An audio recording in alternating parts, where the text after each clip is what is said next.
Chapter 140. Love as the true worship of the Lord. Pura's love test and her golden words about the true Father.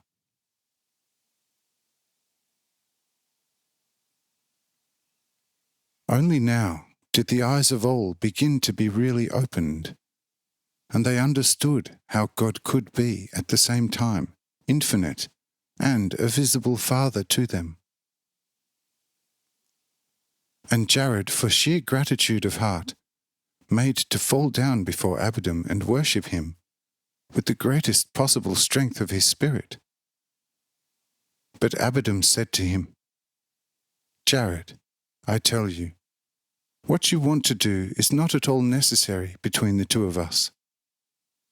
For you know that with me, the lip and gesture prayer has no value, but alone the prayer of love in the heart has.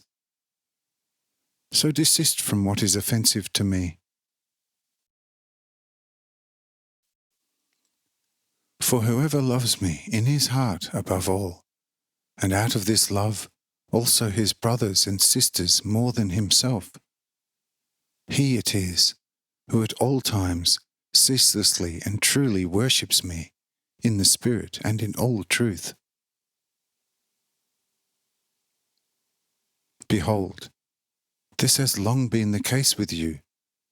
How should you now also worship me with the lips and with gestures? Would this not be the same as if you gave someone 1,000 baskets full of the finest fruits, but, to make the gift even more perfect, in your opinion, added, following a ceremonial custom, a withered tree leaf? Do tell me, why here add this withered leaf? Truly, the recipient will thereby not be richer, but will regard this additional gift merely as silly, and surely not eat it along with the fruits, but throw it away as useless. For, having no value in itself, what value should that have as a true gift?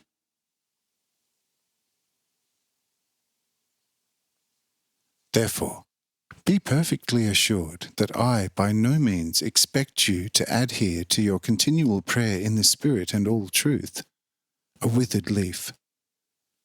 But I tell you, and all the others, stick at all times to prayer, and I shall always keep my ears and my heart open for it. But now, my dear Jared, here's something quite different. Look, as you have already heard, this maiden here is in an earthly sense an orphan, without closer relatives on the whole earth, except after me and Adam, brothers, sisters, fathers and mothers. Now I have adopted her as my daughter, and thus intend to receive her into my house. Behold, your house happens to be also mine. Therefore, we will take her into this very same house, adorn her heart, so that she will be a perfect image of the highest and purest of all heavens, where I am permanently residing with my most perfect and pure angels.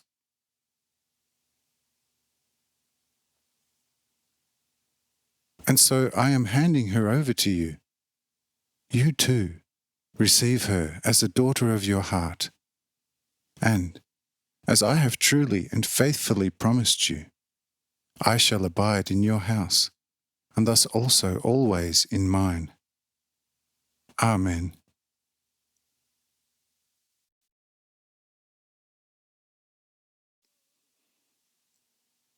After these words, he took Pura's hand, saying to her, "My dear little daughter,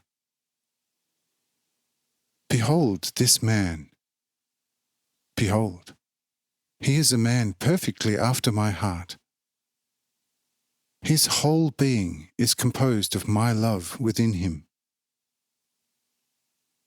He is on this earth your true Father, just as I am your dear and alone true Father.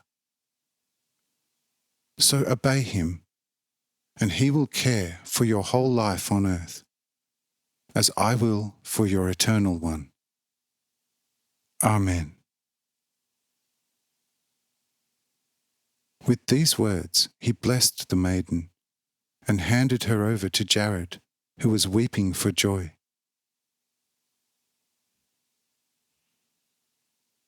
And Jared received this child with the greatest tenderness, gratitude, and love, and said to her, "Come, come, you purest little daughter of the most loving and above all holy Father.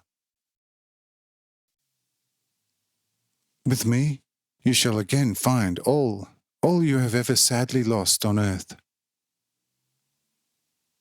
Look, as you have heard for yourself, my house is really merely a house of the most holy Father, who is now visibly before us.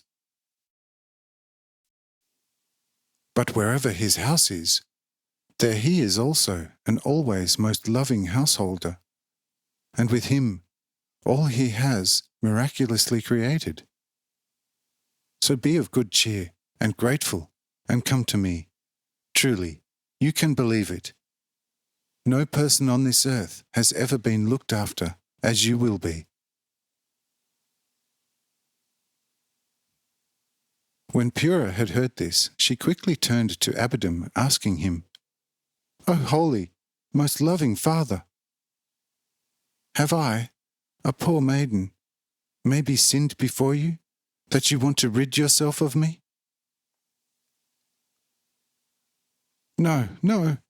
Jared may be a man after your heart, and is, as I have just heard from his mouth, truly a good father, for no one could say such words in your presence unless they were true and faithful.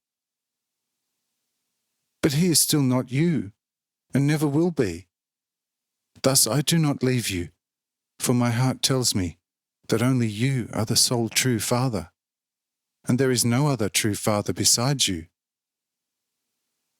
And he shall be a sinner who assumes this your most holy name, and also calls himself Father.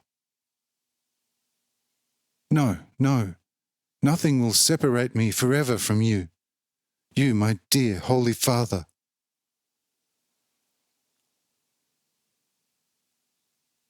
Here Jared became embarrassed and did not know what to do and say.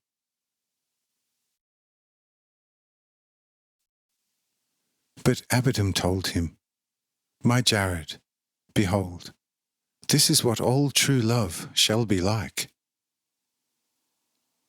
Only now shall this my true little daughter remain between me and you, and shall tomorrow move into my and your house. For I did this to test her and you all. So you, my dear Jared, set your mind completely at rest. For nothing happens outside of my predestined order. Let Pura's words about the true Father serve as a true lesson to everyone, so that he be fully aware of who alone is really worthy of this name. And so do stay with me here until tomorrow, and then also forever. Amen."